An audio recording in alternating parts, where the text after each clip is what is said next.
It was a perfect isolated spot, deep within the woods, miles from the nearest trail or campsite. The air was cool, filled with the earthy scents of pine and damp leaves. I was with two friends, each of us thrilled to be away from the noise and bustle of daily life. We'd planned this camping trip for weeks, excited by the idea of spending a few days entirely disconnected from civilization, surrounded only by the quiet of the forest. We set up our tents in a small clearing, our laughter and conversation filling the stillness as we worked. Once camp was ready, we gathered firewood, started a fire, and settled in for the night. As darkness fell, the quiet became almost tangible, broken only by the crackling fire and the occasional call of an owl in the distance. We stayed up late, swapping stories, the fire casting dancing shadows around us, making the forest feel both eerie and beautiful. As we finally drifted off to sleep, I felt a sense of peace, reassured by the presence of my friends nearby. In the back of my mind, I knew we were far from help, but I dismissed it, finding comfort in the isolation. Little did I know, the forest wasn't as empty as we'd thought. The next morning was crisp and bright, sunlight streaming through the trees as we gathered for breakfast. As we unpacked our supplies, I noticed a few small things missing. A granola bar here, a matchbook there. It was odd, but I shrugged it off, figuring I'd misplaced them while setting up. My friends joked about animals raiding our camp, but I didn't give it much thought. Still, we decided to take some extra precautions. We packed everything securely, stashing food in containers and tucking items into bags to avoid tempting any curious wildlife. Satisfied, we spent the day exploring nearby trails, enjoying the quiet beauty of the forest. By evening, we were back at camp, sharing stories and relighting the fire, feeling like we had everything under control. But as we turned in for the night, an uneasy feeling settled over me. The trees around us seemed darker, the silence heavier, as if the forest were holding its breath. I dismissed it as nerves, laughing at myself for being spooked. We were alone out here, or so I thought. The next morning brought more surprises. This time, more of our supplies had disappeared. 2 cans of food, a small bag of rice, and, most puzzling of all, some of the firewood we'd gathered. I felt a prickle of concern, but again we brushed it off as the work of animals. Maybe raccoons had slipped in during the night, carrying off what they could. Still, it was strange. We'd stored everything as securely as possible, and the missing items didn't seem random. Each thing that was taken was essential: food, matches, wood for the fire. That night, as we sat around the fire, the unease among us grew palpable. We laughed it off, making light of our mysterious visitor, but I could tell my friends were as unsettled as I was. Each of us kept glancing over our shoulders, scanning the tree line, waiting for some movement that never came. When I finally lay down to sleep, I couldn't shake the feeling that we weren't as alone as we'd thought. Every small noise outside the tent, a twig snapping, a faint rustle of leaves, set my nerves on edge, leaving me wide awake. I told myself it was nothing, just the sounds of the forest, but in the pit of my stomach, I knew something was wrong. The next night, I lay awake, straining to hear any sound outside the tent. I was exhausted, my mind buzzing with possibilities, each one worse than the last. I was just beginning to drift off when I heard it, a faint, deliberate crunch of footsteps on dry leaves just outside the tent. My breath caught as I froze, listening. The footsteps were slow, almost cautious, as if someone were testing the ground, trying to move unnoticed. I glanced over at my friends, whispering their names, waking them with a hushed urgency. The 3 of us lay there, hearts pounding, each of us silent and tense, listening as the soft shuffling continued outside. The footsteps paused near our supplies, then continued, moving away slowly, disappearing into the depths of the forest. We stayed awake until dawn, each of us too afraid to sleep, each noise around us amplified by the darkness. Whoever or was had been close enough to touch our things, close enough to listen to our breaths. And as dawn finally broke, a cold realization sank in. This wasn't the work of an animal. Someone was out there, taking just enough to survive, leaving us with a gnawing fear of the unknown. The following night, we gathered around the fire, keeping it burning as if it were our last line of defense. The atmosphere was tense, our conversations reduced to whispers as we glanced over our shoulders, each snap of a twig making us nervous. The woods around us seemed alive, as if they were hiding something or someone out of sight, and after a few hours we went to sleep. Around midnight, a loud clatter jolted us, breaking the quiet and sending a shock of adrenaline through each of us. It was the fire. Something had disturbed it, scattering embers and leaving it on the brink of extinguishment. In the dim glow of the remaining coals, we caught a glimpse of movement, a shadowed figure slipping into the trees, something bulky in its arms. My friend shouted, and we all stumbled to our feet, each of us holding our breath as the figure disappeared, leaving only the smell of smoldering wood in its wake. The firewood we'd gathered earlier was gone, taken by the intruder. None of us spoke, each of us shaken by the sudden and brazen intrusion. The figure wasn't just taking supplies. They had been close enough to touch our fire, to walk among us without fear. Our initial worry had shifted into a deeper fear, a realization that whoever was out there wasn't going to leave us alone. Fueled by anger and fear, one of my friends bolted toward the trees, flashlight in hand, hoping to catch another glimpse of the intruder. The beam cut through the darkness, casting eerie shadows across the trunks as he called out, demanding the figure show themselves. I felt a surge of fear, not for the figure, but for my friend, running blind into the unknown. After a few tense moments, he returned, breathless, his face pale. I had lost the figure almost immediately. It had disappeared among the trees without a trace. We huddled together, talking quietly, trying to make sense of the situation. The woods around us seemed to be closing in, every tree a potential hiding place, every shadow a reminder of the figure's presence. Realization sank in as we sat around the dying fire, staring into the night. This wasn't an accident or a random occurrence.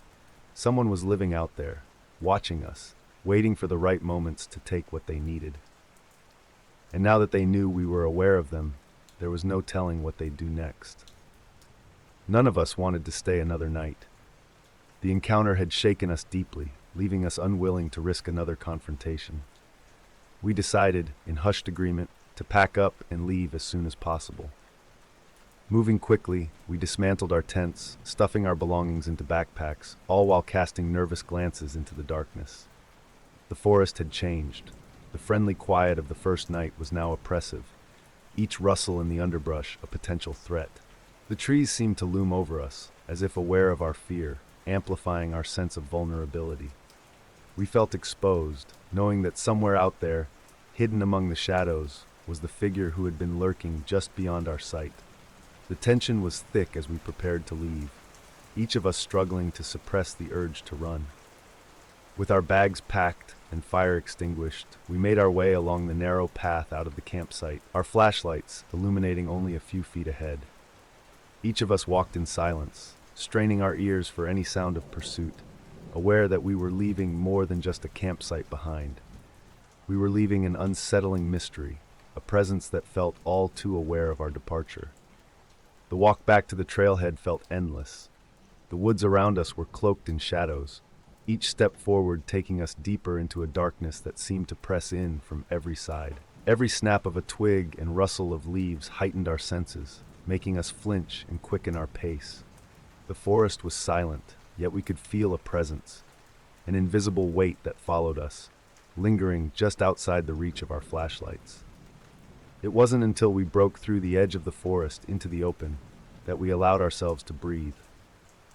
The dawn was beginning to break, casting a faint glow over the trees and marking our escape from the unnerving encounter.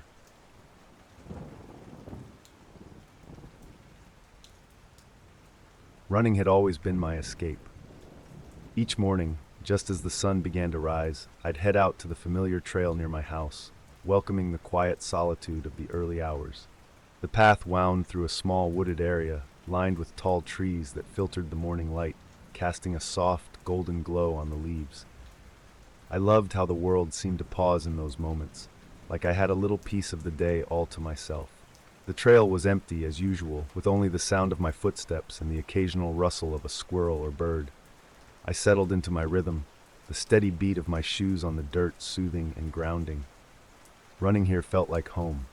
Each turn, each incline, and each stretch of flat path were familiar, a map ingrained in my mind and my muscles. This was my place, my time. That morning was uneventful, just like any other. I finished my run feeling energized and centered, grateful for the quiet that enveloped me each time I took to the trail. It was hard to imagine anything disturbing the peace I found here, in this space that felt so entirely my own. A few mornings later, as I began my run, I noticed something strange. I'd barely gone a quarter of a mile when I started hearing footsteps behind me, faint but unmistakable. At first, I thought nothing of it. Perhaps another runner had decided to take to the trail at the same early hour. But as I continued, I realized the sound was perfectly in sync with my own steps, each footfall mirroring mine precisely. Curious, I glanced back, expecting to see someone just behind me, but the trail was empty, the path stretching out in silence. Puzzled, I turned back around, brushing it off as an echo or maybe a trick of sound caused by the trees. I kept running, trying to shake off the feeling, but the footsteps continued, always just a half step behind me. When I finally finished the run, the footsteps disappeared as suddenly as they'd begun. I laughed it off, chalking it up to my imagination. But the sound lingered in my memory, unsettling in its precision. I left the trail that morning feeling a faint sense of unease, as if the solitude I cherished had been disturbed by something, or someone, unseen. Over the next few runs, the footsteps returned, each time following the same pattern, always matching my pace, always just behind me, yet never visible when I turned to look. The once familiar trail began to feel different, its quiet no longer a source of peace, but an eerie reminder of my isolation. I found myself growing tense, hyper-aware of every sound around me. Each rustle in the underbrush, each call of a distant bird seemed amplified, charged with an unfamiliar edge. I tried varying my pace, speeding up and then slowing down, but the footsteps adjusted perfectly, never missing a beat. My routine was slipping. Running, which had always grounded me, now filled me with unease. I kept glancing over my shoulder, half expecting to see someone there, just beyond my sight, watching. I could feel my heartbeat quicken, not from exertion, but from a creeping dread I couldn't shake. The trail was becoming something else, a place where I felt watched, pursued. Yet I couldn't bring myself to stop running, as if by confronting the trail, I could somehow reclaim it. The frustration finally boiled over one morning. I decided I'd had enough. I was tired of feeling hunted on a trail I'd known for years. So, as I heard the familiar sound of footsteps just behind me, I stopped abruptly, hoping to catch whoever it was off guard. But as soon as I stopped, the footsteps stopped too, the sudden silence pressing down like a weight. My heart raced as I scanned the path behind me, the trees around me, every shadow and shape that might hint at a person lurking nearby. But the trail was as empty as ever. Nothing but quiet woods stretching in every direction. I waited, straining to hear the slightest movement, the faintest breath, but there was nothing, just the wind stirring the branches above. A shiver ran through me as I resumed running, feeling more exposed than ever. The footsteps returned immediately, keeping pace with me like an invisible shadow, unwavering and relentless. I pushed myself harder, trying to ignore the sound, but the sense of being followed had rooted deep within me. I knew, with a certainty that chilled me, that I was no longer alone on this trail. Something was here with me, unseen but unshakable. By now, the footsteps haunted every run, a presence I couldn't ignore. Desperate to shake them, I decided to change my routine, choosing a different path in hopes of escaping whatever, or whoever, was following me. The unfamiliar route felt strange, yet there was a sense of relief as I started along the new trail. This path was less worn, winding through denser woods and veering farther from the main area, a decision I hoped would put some distance between me and my silent shadow. As I ran, I tried to focus on the new scenery, to immerse myself in the sound of my own breathing and heartbeat, hoping that the change would finally let me run in peace. Yet even here, I couldn't fully relax. My head kept turning, my ears straining for any sign of pursuit, and each slight rustle in the underbrush made me jump. For a while, there was only silence, no footsteps, no invisible presence keeping pace. I dared to hope I'd left the haunting sound behind, but my relief was short-lived. Halfway through the run, just as I allowed myself to believe I was finally free, the footsteps returned. The sound was as clear as ever, each step perfectly matching mine. The sense of dread clawed back, more intense than before. as I realized there was no escaping this unseen follower. Driven by fear and frustration, I picked up my pace, my eyes scanning the dense woods for any sign of a shortcut, an escape route that might leave my pursuer behind. I pushed myself harder, barely watching my footing as I veered deeper into the unfamiliar terrain. The path grew narrower, roots and rocks littering the ground, but I kept running, desperate to lose the footsteps that followed me relentlessly. In my haste, I lost track of the twists and turns I'd taken, each corner blending into the next, disorienting me. The trees pressed in closer, their shadows stretching longer in the early light. The path became treacherous, uneven, but I refused to slow down. I was so focused on getting away that I didn't notice the exposed route in my path until it was too late. My foot caught and I fell hard, twisting my ankle in the process. A sharp pain shot through my leg, and I let out a gasp, collapsing onto the dirt. The footsteps fell silent, the absence of sound amplifying the agony throbbing through my foot. I was stranded, unable to stand, the weight of my fear pressing down as I realized just how alone I was. I'd gone too far from the main path, lost in unfamiliar woods, with no one around to help. Panic set in as I tried to stand, my ankle throbbing with each attempt. I collapsed back to the ground, my breaths coming in shallow gasps.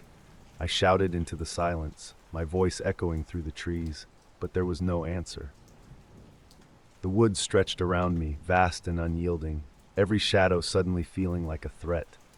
The footsteps were gone, but the memory of them lingered, leaving me wondering if the presence that had followed me was still out there, watching.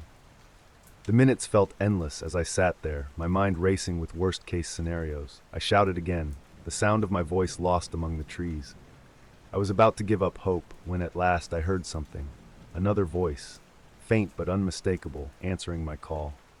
Relief surged through me as I called out again, and the voice grew closer, responding to my cries.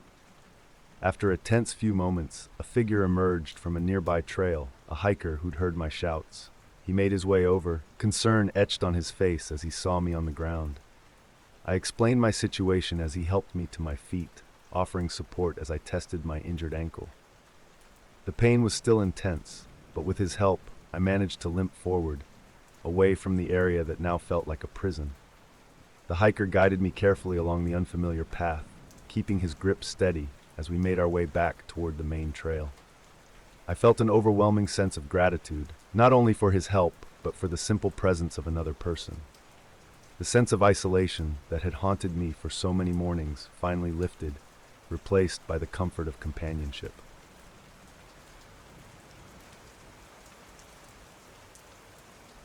It started as an ordinary day.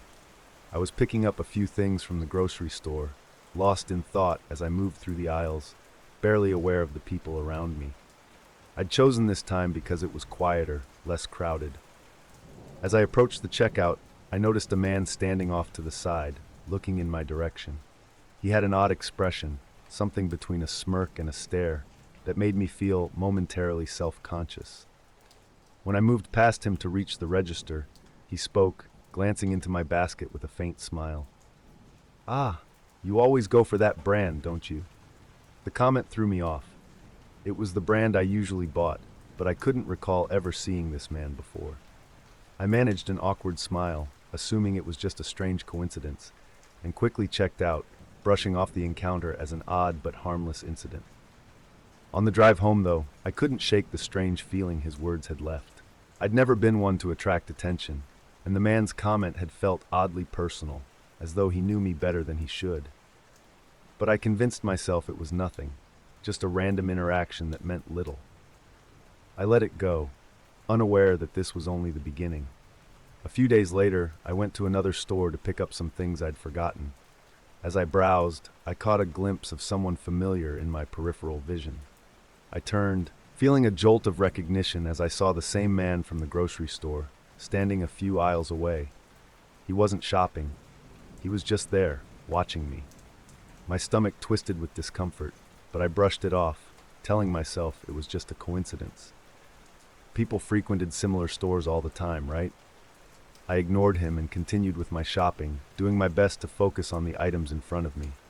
But the feeling of his gaze lingered, a prickling sensation at the back of my neck that made it impossible to relax. As I approached the checkout, he appeared again, this time standing a few feet away from me in line, close enough to make me uncomfortable. "Stocking up again, I see," he said with a strange smile, his tone far too familiar for a stranger. His words hung in the air, carrying a hint of something I couldn't quite place, something invasive. I forced a polite smile, not wanting to engage, and left as quickly as possible. In the car, my heart pounded. I told myself it was just an odd coincidence, but deep down, a sense of unease began to settle. Over the next week, the encounters continued. No matter which store I visited, he was there, always lurking nearby, his eyes following me from a distance. Each time, he would make some casual comment, seemingly harmless, but loaded with implications that he knew more about me than he should. "Didn't you just buy those last week?" he asked one day, glancing at the items in my cart with an almost amused expression. Or, "You sure seem to like this place. I see you here a lot." The comments were never outright threatening, but they unsettled me, each one more intrusive than the last. It was as if he were cataloging my routines, noting my every choice, until he knew them better than I did. I tried ignoring him, hoping he'd lose interest, but he only seemed more amused by my discomfort. It was then that I began to understand. He wasn't just a random stranger, he was following me. By the end of that week, I was taking longer routes, visiting different stores, trying to shake him. But no matter where I went, he was always there, always watching, his comments growing more personal, more invasive. The realization settled like a weight in my chest. This wasn't a harmless coincidence. This man was tracking me. My once simple routines now felt like a trap. Every time I left the house, I found myself scanning the crowds, wondering if he'd be there, lurking, waiting. Even mundane errands became tense, anxiety-filled excursions, the anticipation of seeing him again building up until it was all I could think about. I took roundabout routes, skipped certain stores altogether, and started varying my schedule, hoping to throw him off. But nothing worked. It was as if he could predict my every move, always appearing where I least expected him, his gaze cold and unwavering. At times, he'd be standing just out of sight, his presence more a shadow than a person, but I could feel his eyes following my every step. I began to feel like a prisoner, trapped by my own habits and choices, unable to escape his watchful gaze. My once normal life was now colored by a creeping paranoia, an unshakable sense that no matter where I went, he was always there. And as his presence grew more persistent, so did the sense of danger, as if he was just waiting for the right moment to act. One evening, just before closing, I went to a nearby store to pick up a few last-minute items. I'd been trying to shake the stranger for days, choosing random times to shop, always staying alert for his presence. But this night felt different. The store was nearly empty, its aisles cast in dim fluorescent light, and I hoped it would finally be a quick, quiet errand. Yet just as I was leaving, I saw him again. He was across the parking lot, leaning casually against a streetlight, his gaze fixed on me with unsettling intensity. I felt a chill run through me as I realized he wasn't just watching, he was waiting. His face was shadowed, but I could make out a faint smirk, as if he were silently daring me to react. For a moment, we just stood there, each of us watching the other, until fear overrode my need to understand his motives. I turned and quickened my pace, heading for the sidewalk, my heart pounding with each step. I didn't look back, but I could feel his presence, a shadow that moved as I moved, closing the distance between us. As I turned the corner onto a quieter street, I heard footsteps behind me, quickening to match my pace. Panic shot through me, and I sped up, trying to put as much distance as possible between us. The street was dimly lit, the silence broken only by the echo of footsteps. I forced myself to glance back, and there he was, his figure a dark silhouette against the streetlights, steadily closing the gap between us. Then just ahead, two more figures appeared. They stood in the middle of the road, unmoving, as if they'd been waiting there the whole time. My stomach twisted with fear. The stranger's presence had always been unsettling, but now, with two others blocking my path, the threat felt immediate, tangible. They weren't just following me, they were trapping me. My thoughts raced as I weighed my options. There was no one else around, no open stores or visible houses. The only escape was a narrow alleyway to my left, barely wide enough to fit through, but it was my only choice. Without hesitation, I turned and darted into the alley, my footsteps echoing off the walls as I ran. The narrow passage twisted and turned, and the darkness grew thicker with each step. But I pushed myself forward, adrenaline fueling me as I searched for any way out. I could hear footsteps behind me, the strangers in pursuit, their presence close and unrelenting. Near the end of the alley, I spotted a wall, tall but just low enough that I might be able to climb it if I gave everything I had. Desperation drove me as I scrambled up, my fingers finding purchase on the rough surface. I heaved myself over, barely feeling the sharp edges digging into my hands, and dropped down on the other side, landing hard but safe. I crouched behind the wall, breathless, my heart pounding as I listened for the footsteps. The alley was silent now, but I could feel their presence on the other side, as if they were still searching, waiting for me to make a sound. I held my breath, forcing myself to remain still, hoping they'd move on. After what felt like hours but was likely only minutes, I dared to peer over the wall, scanning the alley. The strangers were gone, the narrow path empty and silent once more. I waited a moment longer, my muscles tense, before climbing down and carefully making my way out of the maze of alleys, keeping to the shadows until I was far enough from the area to feel safe.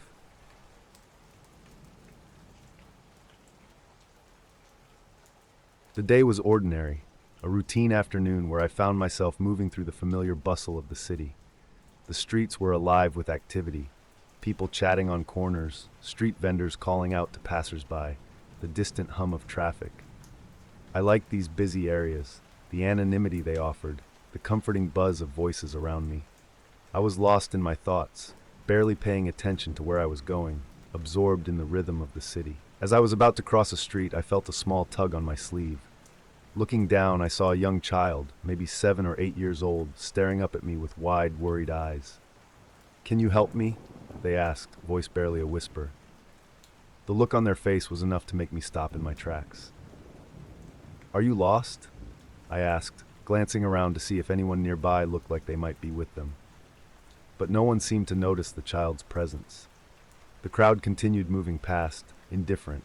Concerned, I nodded, kneeling down to speak gently. "Where's your family?" The child hesitated, biting their lip, then pointed down a nearby side street. "This way. Can you come with me?" It felt odd, but I brushed it off. Kids got lost all the time, and I couldn't ignore someone in need. So, with a reassuring nod, I agreed and followed the child down the quieter street. As we walked, I tried making small talk, hoping to ease the child's obvious distress. I asked where they last saw their parents, if they recognized any landmarks nearby, if there was somewhere specific they were trying to get to. But each question was met with a shy nod or a quick shake of the head. The child seemed withdrawn, more interested in glancing back at me than answering. My own sense of unease began to grow. The busy street behind us faded into silence as we ventured deeper into the side street, the sound of people and traffic diminishing with each step. I glanced around, looking for any familiar storefronts or signs that might help us find an adult who could assist, but the area was strangely empty. The child looked over their shoulder, urging me to keep up, eyes darting nervously, as if worried we might be caught. I tried to reassure them, saying we'd figure this out together. But even as I spoke, an uneasy feeling began to settle in the back of my mind, a subtle warning that something wasn't quite right. Still, I didn't want to abandon a child in need, so I took a deep breath, telling myself I was doing the right thing, and continued following. The street narrowed as we continued, eventually turning into an alley that felt strangely removed from the lively area we'd come from. Graffiti covered the walls, and the faint smell of damp concrete filled the air. The buildings around us loomed taller, casting long shadows that seemed to swallow us whole. I felt my heart rate quicken, but the child kept looking back, as if to make sure I was still there, before hurrying ahead. "Are you sure this is the right way?" I asked, but the child just nodded, giving me a small, uncertain smile. We were deep into the alley now, the faint sounds of the city barely audible in the distance. The realization that we were completely alone began to weigh on me. I was about to suggest we turn back, that maybe it would be better to ask for help closer to the main road. But before I could speak, the child stopped abruptly, looking toward a door set into one of the buildings. I hesitated, glancing around. My instincts screamed that something was off, yet I felt obligated to see this through.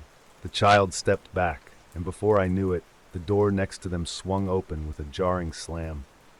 Before I could react, a pair of hands shot out from the doorway, grabbing me by the arm with a force that took me by surprise.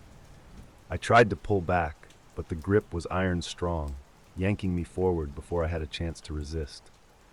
I struggled, twisting and pushing against the figure holding me, but they only tightened their hold, pulling me into the dimly lit room beyond. The child disappeared behind the figure as I stumbled inside, the door slamming shut with a finality that sent a rush of panic through me. My mind reeled, piecing together the horrible truth. I'd been lured here, trapped by a child who had played the part of a helpless victim perfectly. Fear surged through me as I realized the extent of the danger I was in. I struggled against the figure's hold, thrashing with all my strength, adrenaline fueling my movements. With a surge of energy, I managed to break free, stumbling away as my captor reached for me again. My eyes darted around the room, searching desperately for an escape, a way out of this nightmare. The dimly lit space offered few options, but then I saw it, an open balcony door on the other side of the room, the faint glow of streetlights beyond. Without hesitation, I ran for it, my heart pounding as I raced toward my only chance of freedom. I didn't have time to think. My only thought was escape as I dashed toward the balcony door, the dim light barely enough to guide my path. Behind me, I heard hurried footsteps and a low voice muttering, urging the child to stay back. Panic surged through me, knowing I had only seconds to act. The room was small and cluttered, dimly lit by a single bulb hanging from the ceiling. Furniture was pushed against the walls, leaving an open path directly to the balcony. I could feel the figure's presence close behind, the tension thick as I pushed myself forward, adrenaline making me move faster than I thought possible. Just as I reached the balcony door, the figure lunged, grabbing the back of my shirt. I twisted, using all my strength to break free, and managed to pull away, leaving them momentarily off balance. My heart pounded as I stumbled onto the balcony, barely aware of the height or what lay below. The only thing that mattered was putting distance between myself and the person who'd lured me here. The cool night air hit me as I burst onto the balcony, the small space feeling like my last hope of escape. I glanced over the edge, my pulse racing as I saw the ground below. It was a solid drop, the kind that promised pain, but the alternative was far worse. Without a second thought, I swung a leg over the railing, gripping it tightly as I prepared to jump. I heard footsteps behind me, the door creaking as the figure came closer. I couldn't hesitate. Bracing myself, I pushed off from the balcony, launching myself into the dark space below. The ground seemed to rush up at me, the wind whistling past as I fell. I landed hard in an open garbage bin, the impact sending a shock through my body. Pain shot through my legs and back, but I forced myself to ignore it, knowing I couldn't stop moving. The sound of the balcony door slamming above reminded me that I wasn't safe yet. With one final burst of energy, I scrambled out of the bin, the adrenaline masking the pain as I pulled myself to my feet. Disoriented and aching from the fall, I stumbled out of the alley, the dim glow of streetlights guiding me back to the safety of the busy area beyond. My breaths came in shallow gasps, and every nerve was alert, my senses on high alert for any sign of pursuit. I looked over my shoulder repeatedly, half expecting to see the figure or the child lurking in the shadows, watching my retreat. Each step sent pain radiating through my legs, but I forced myself to keep going, knowing I couldn't afford to slow down. The familiar sounds of the city grew louder as I neared the main street, the buzz of voices and traffic a comforting reminder that I was leaving the danger behind. Finally, I reached the street, the bright lights and noise enveloping me like a protective shield. I slowed down, my body beginning to register the ache from the jump, the shock of the experience settling in. But even among the crowds, I felt vulnerable, exposed. I couldn't shake the feeling that someone might be watching, waiting for me to let my guard down. Once I was safely home, I locked every door and window, checking each one twice, unable to shake the fear that lingered. The night had taken on a new quality, an unsettling edge that made every shadow feel like a potential threat. My mind replayed the encounter, the child's lost expression, the grip of the hands that had pulled me inside, the feeling of running for my life.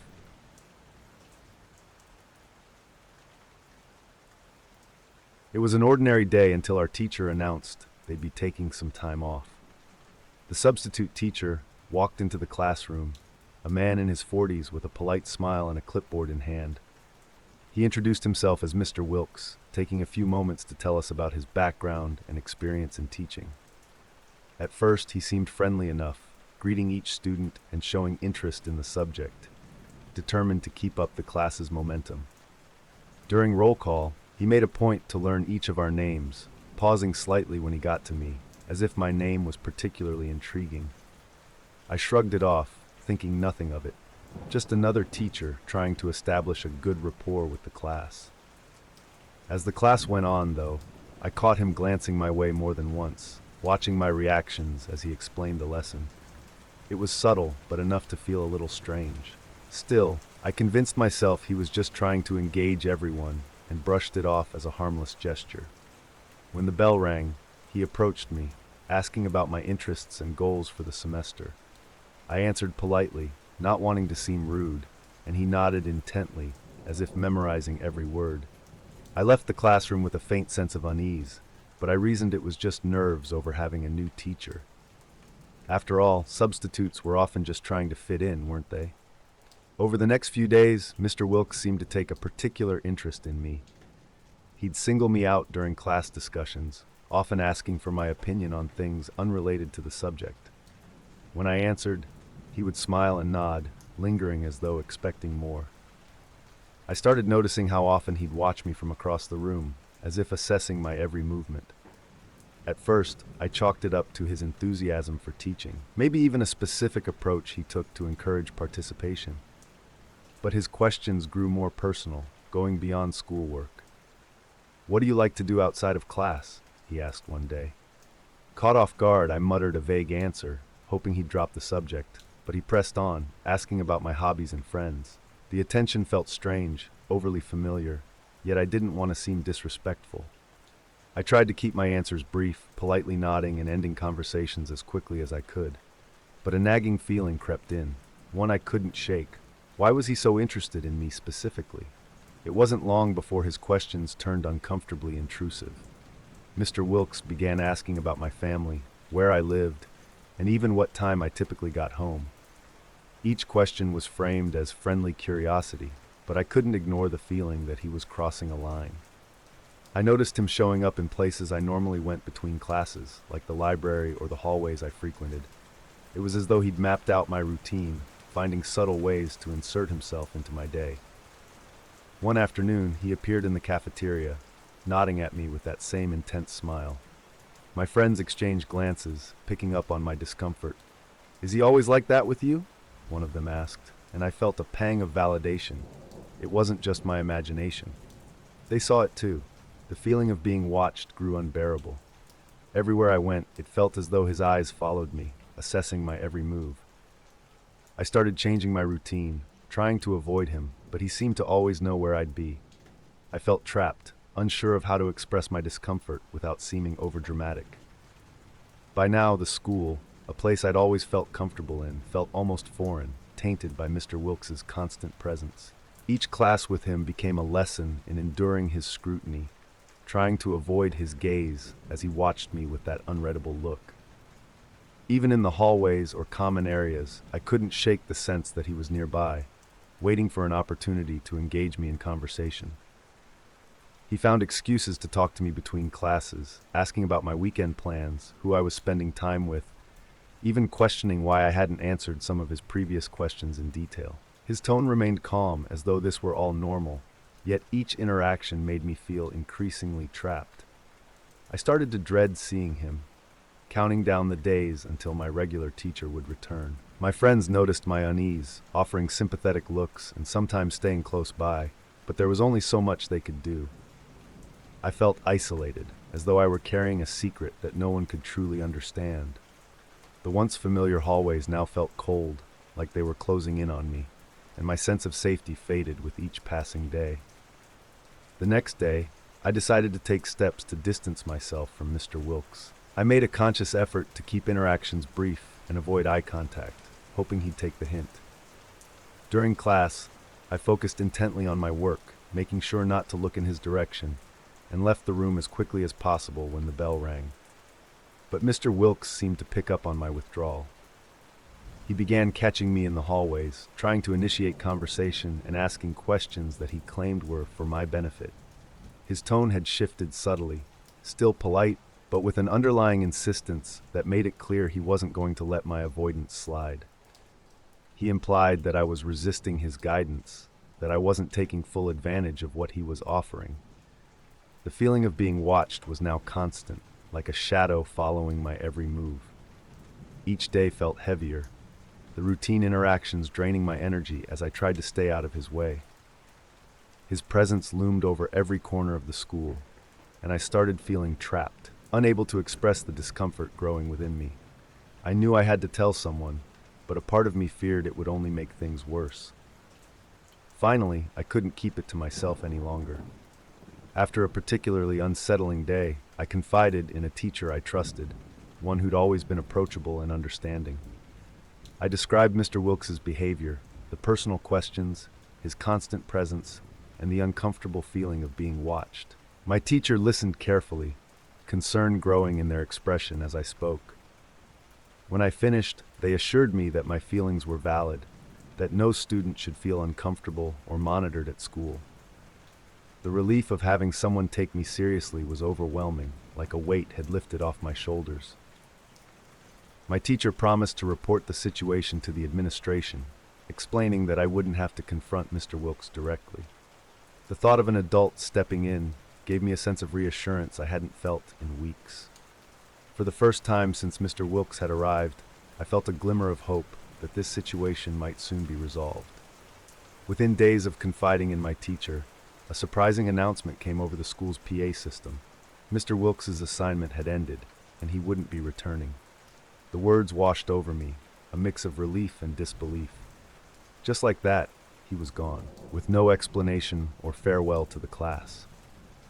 My friends looked at each other, exchanging surprised expressions, but no one seemed particularly disappointed by his sudden departure. I couldn't shake the feeling that his exit was connected to the conversation I'd had with my teacher. It was as if he'd sensed the scrutiny on him and decided to leave before any formal action could be taken. A part of me felt uneasy, knowing he'd managed to vanish without facing any consequences.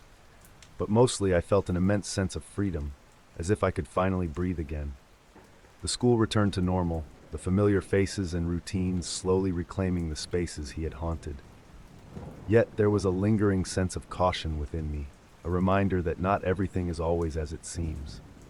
With Mr. Wilkes gone, life at school gradually fell back into place.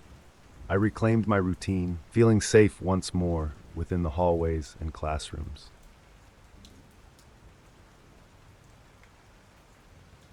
Starting a new job had been nerve-wracking. The first few days were a blur of introductions, orientations, and trying to remember the names and faces of my new coworkers. I wanted to make a good impression, so I stayed late, double-checked my work, and made sure to ask questions. It was exhausting, but I felt proud of the effort. One day, a coworker named Sam approached me with a warm smile and an offer of help. He seemed genuinely interested in showing me the ropes, going out of his way to make me feel comfortable. Sam had been with the company for years and seemed to know everyone.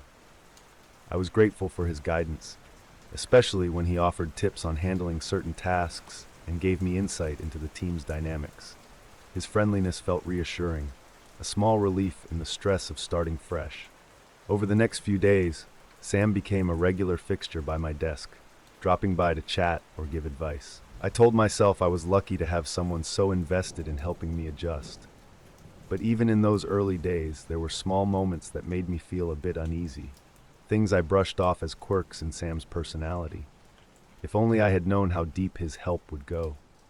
After a few weeks, Sam's visits became more frequent, his behavior less friendly and more intrusive. He would hover over my shoulder as I worked, offering unsolicited opinions about how I should handle even the smallest tasks. Often he'd bring up personal topics, asking about my weekend plans or how I spent my free time, questions that felt oddly pointed for a workplace. One afternoon, as I was heading out, Sam caught up to me, asking where I lived and if I had any family nearby. It was a casual question, but it left me uncomfortable. I gave him a vague answer, hoping he'd take the hint, but he only seemed more interested, asking about my neighborhood and commute. The line between work and personal life was blurring quickly, and I wasn't sure how to address it. The next day, I tried to keep my responses short, subtly setting boundaries by focusing on work. But Sam didn't seem to notice or care. He continued to linger around my desk, even after I gently suggested that I needed to concentrate. My once welcoming coworker was becoming a constant presence, and I could feel his gaze on me long after our conversations ended. The sense of unease was growing, but I convinced myself it was just a phase. One morning, I walked into the office to find a stack of reports I'd been working on scattered across my desk, pages out of order, and coffee stains marring the print. I'd been careful to leave everything organized the night before, and the sight of the disarray sent a chill through me. I tried to shake it off, telling myself it was just an accident. But similar incidents started happening with increasing frequency. Small mistakes began appearing in my work, errors in spreadsheets, misplaced files that I was sure I hadn't made. Colleagues began giving me strange looks, their conversations quieting as I walked past. I sensed a shift, an undercurrent of judgment or suspicion that hadn't been there before. And whenever I caught Sam's eye, he'd flash me a knowing smile, as if he was in on some private joke. Rumors started spreading about my carelessness and inexperience. I overheard colleagues talking about me as if I weren't even there, doubting my competence and questioning why I'd been hired. It was a sickening realization. Sam wasn't just a friendly coworker gone too far. He was manipulating my work environment, undermining me in subtle ways, all while maintaining his facade of helpfulness. Desperate to put a stop to Sam's interference, I decided to confront him directly. During a quiet moment in the office, I approached him, choosing my words carefully as I asked if he could give me some space to focus on my tasks. I tried to be polite, framing it as a need for independence rather than an outright rejection of his help. But Sam's reaction surprised me. He smiled, his gaze sharp and unyielding, and leaned in just a little too close. "Are you sure?" he asked, his voice low, almost mocking. "I've noticed you've been having some trouble keeping things organized." He let his words hang in the air, a veiled suggestion that I couldn't do my job without his support. His tone was unsettling, full of an implied threat, a reminder that he held a certain power over me. I forced a polite smile and walked away, feeling his eyes boring into my back. The confrontation hadn't gone as I'd hoped. It had only made things worse. I could feel Sam's hostility intensify, an almost palpable weight that followed me around the office. Setting boundaries had triggered something in him, and as I sat back down at my desk, I realized that my work life was about to become a nightmare. I spent the following days on edge, trying to anticipate Sam's next move while managing my tasks as best as I could. Every small mistake seemed amplified, each one spreading through the office as if it were a serious offense.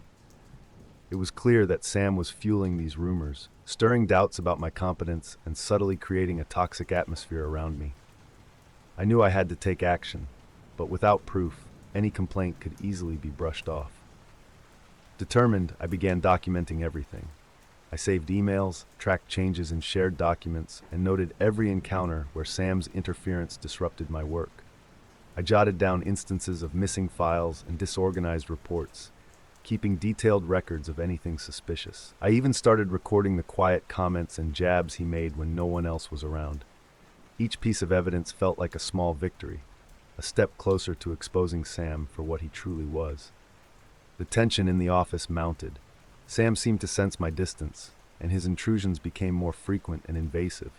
He'd appear by my desk without warning, hovering, his gaze cold and intense, a reminder that he was watching. It was unnerving, but I remained focused, knowing that the only way to end this was to bring his behavior to light. I had to protect myself, and gathering evidence was my only defense. After weeks of silently enduring the harassment, I finally felt prepared to confront the situation. I scheduled a meeting with my supervisor, my heart pounding as I walked to their office, a folder of carefully organized evidence in hand. I laid out each incident, presenting emails, task records, and detailed notes of Sam's disruptive actions. My supervisor listened intently, the concern growing on their face as they reviewed the extent of Sam's behavior. It was both a relief and a validation to see their reaction. For the first time since this nightmare began, I felt heard, supported. My supervisor assured me that they would address the situation immediately, recognizing the impact Sam's interference had on my work environment. They promised to follow up with me soon, expressing gratitude for the effort I'd put into documenting everything. I left the office feeling lighter, hopeful that this ordeal was finally nearing its end. Over the next few days, a strange calm settled over the office. Sam seemed to sense that something was wrong, his usual smug confidence replaced with a wariness that hinted he knew his actions had caught up to him. The atmosphere felt tense, expectant, as though everyone in the office sensed an inevitable confrontation. It happened on a Friday afternoon. Sam was called into the supervisor's office, the door closing quietly behind him. The rest of the office fell into a hushed silence, the tension thick as we all waited, listening for any hint of what was happening. Nearly 20 minutes passed before the door opened, and Sam emerged, his face red with barely suppressed rage. The look he gave me was one of pure malice, a glare filled with resentment and hostility. He stormed out of the office, his footsteps echoing down the hallway.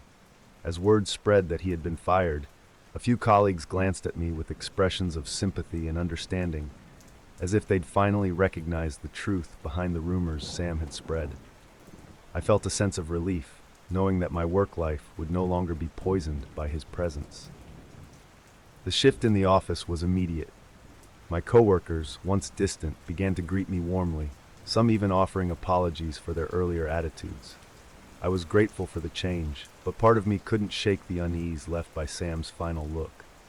It was as though his departure wasn't just the end of a job, but the beginning of something darker, a silent promise that he wouldn't forget. Later that evening, as I was leaving the building, I saw Sam waiting by the exit. He didn't approach, but his presence was unsettling, a reminder of his anger simmering just beneath the surface. As I passed, he gave me a twisted smile, a look that sent a chill down my spine. "You think you're safe now?" he murmured, his voice low and mocking, barely audible. "This isn't over." He turned and walked away, leaving me frozen in place, his words echoing in my mind.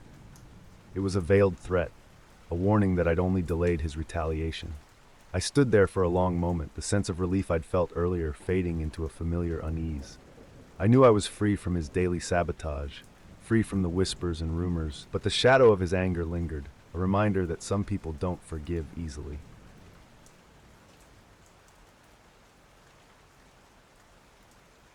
It had been a while since I'd truly taken time for myself, so joining a yoga class felt like the perfect way to improve my wellness routine. I wanted a space where I could focus on my physical health and maybe find some mental clarity. When I walked into the studio for the first time, the atmosphere was warm and welcoming, a calm oasis away from the daily noise of life. The instructor introduced himself with a gentle smile and an air of encouragement that immediately put me at ease. He spoke passionately about the importance of self-discovery, setting a tone of peaceful reflection that was exactly what I was looking for. As we began the session, he offered advice on breathing techniques, posture, and focus, helping each of us settle into the flow. His guidance felt genuine, and by the end of the class, I was already looking forward to the next one, feeling like I'd found a place where I could truly unwind. Leaving the studio, I felt inspired, as though this was the first step toward a more balanced, healthier life. I was eager to see what other insights and practices the class would offer, confident I'd found the right place to support my goals. Over the next few weeks, the instructor took a special interest in my progress. He would check in with me before and after class, asking about my experience with yoga and my motivations for joining. At first, his attention was flattering. He seemed genuinely invested in my growth, often giving personalized feedback and suggesting techniques to improve my focus. He'd occasionally ask about my life outside the studio, framing his questions as part of my journey. I was a little surprised by his curiosity, but I figured it was his way of trying to understand me better so he could guide me more effectively. I shared a few surface-level details, like my busy work schedule and my desire to de-stress, and he listened intently, nodding as if piecing together a larger picture. His encouragement felt sincere, and for a while, I believed his intentions were purely supportive. His advice extended beyond yoga, touching on broader aspects of wellness, and I began to feel as though he was genuinely helping me find a sense of calm. But as the weeks went by, something about our interactions began to feel slightly off. It started subtly, with questions that went beyond yoga. He'd ask about my relationships, my past challenges, and even hinted at giving me advice on things unrelated to wellness. I started to feel uneasy, but I brushed it off, reasoning that he was just being thorough in his guidance. Yet his questions became increasingly personal, and his advice started to sound more like commands, as if he believed he knew what was best for me in every area of my life. One day after class, he suggested a lifestyle change that felt invasive, urging me to cut back on certain activities he deemed unhealthy distractions. His words were wrapped in the language of self-improvement, but I couldn't shake the feeling that he was overstepping. When I politely declined, he gave me a look, a faint, disappointed smile that suggested I was resisting his wisdom. From then on, his suggestions grew bolder. He began telling me what I should eat, where I should spend my free time, and even hinted that certain friends were distracting me from my true path.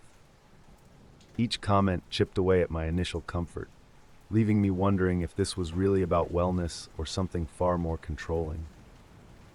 The more I tried to pull back, the more persistent he became. I began avoiding him before and after class, hoping he'd take the hint and give me space, but it only seemed to increase his interest. One evening, as I was leaving, he caught up to me and asked why I seemed distant, his tone gentle but probing. I made an excuse, saying I was just busy, but his response was pointed. "You know, sometimes people avoid growth when it challenges them too deeply," he said, his voice calm but firm. "It's my job to help guide you through that resistance." I didn't respond, feeling trapped. His words had a way of twisting my feelings, making me question myself. Was I overreacting? Was my discomfort just a sign of growth, as he suggested? But deep down, I knew this was different. Something about his behavior was not right. Despite my unease, I struggled to break free from his influence.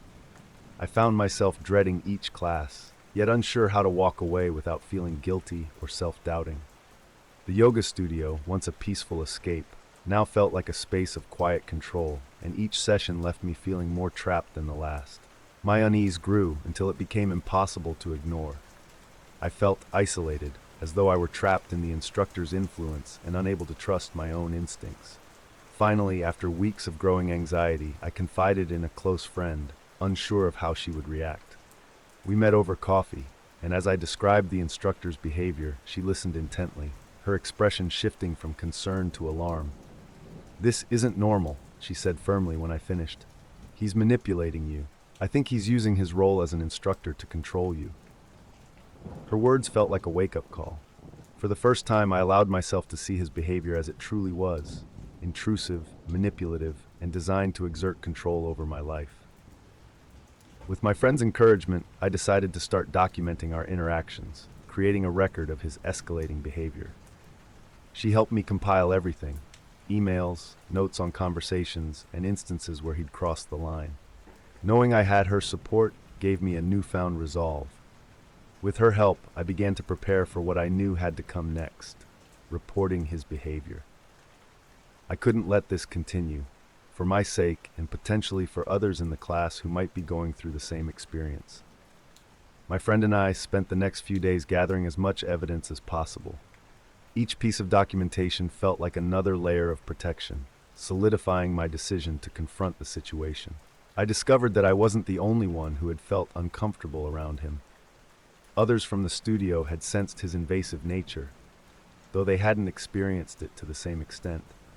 Their observations confirmed that my feelings were valid and that reporting him was the right choice. As the day to report him approached, I felt a mixture of dread and relief.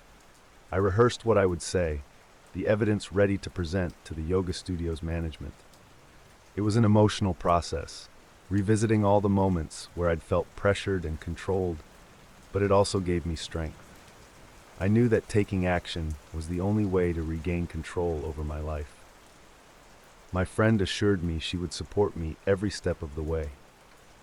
The weight of the instructor's influence felt like it was lifting, and with each piece of evidence gathered, I felt closer to freeing myself from his manipulative reach. The day I planned to submit my report, I arrived at the studio, bracing myself for the confrontation ahead. But as I entered, I noticed an unusual energy in the room. Students talking in hushed voices, a sense of surprise and confusion in the air. I asked a nearby instructor what was going on, and she informed me that our instructor had left the studio abruptly, claiming he needed to move on to a new chapter in his life. I was stunned. Just like that, he was gone, leaving no contact information behind, no explanation. It was as if he had sensed what was coming, as if he knew his behavior was about to be exposed. A flood of relief washed over me, mixed with a lingering sense of unease. While I was grateful he was gone, his sudden departure felt like a final manipulation, an escape to avoid facing the consequences. The studio quickly assigned a new instructor, and the environment shifted back to a welcoming, peaceful space. Though he was gone, a part of me wondered if he was out there, ready to repeat the cycle with someone else. His influence over my life had ended, but the experience left a mark that wouldn't soon fade. With the instructor out of my life, I began to regain a sense of autonomy. I returned to yoga, slowly rebuilding my practice without the shadow of his presence. The studio became a place of healing again, a space where I could focus on myself without interference. It took time, but I found comfort in setting firm boundaries, determined not to let anyone hold that kind of control over me again.